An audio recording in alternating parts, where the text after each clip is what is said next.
Hello, and welcome back to another week's episode of the 2002 reimagining of the Twilight Zone. And this week we are watching Gabe's story.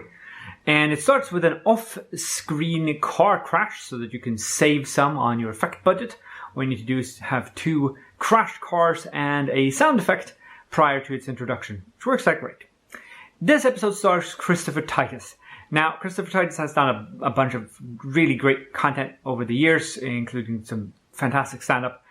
And he carries this episode all on his own, I think. I could just watch him do this for hours. And, of course, he has, as an actor, also had a pretty difficult life. And he's incorporated this in a lot of his shows, the sort of complaining about how unfair life is at times.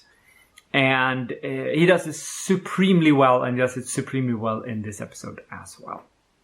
There's no mention of the Twilight Zone in the intro, so that, of course, catches my attention. The episode also has Jed Reese as a sort of criminal companion. And he was, of course, I think it's Mr. Smith in Deadpool, the rock bottom guy.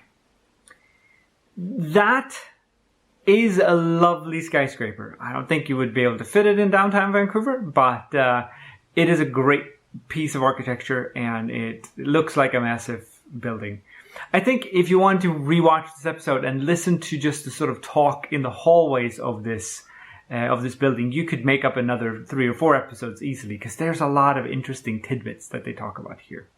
But it does manage to turn his life around, and everything turns out for the best. There isn't that much to talk about in this episode. I think the idea of the Langoliers, we've had a train car simile in the past, in the 80s, about how there are things happening around us that we aren't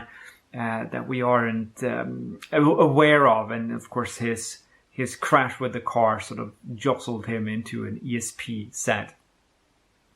But it's not very well explored in this episode, and frankly, it might not need to be. I would have liked some more of this, but it's just me. Next week, we are getting our fortune told, and I look forward to seeing you then. Take care now.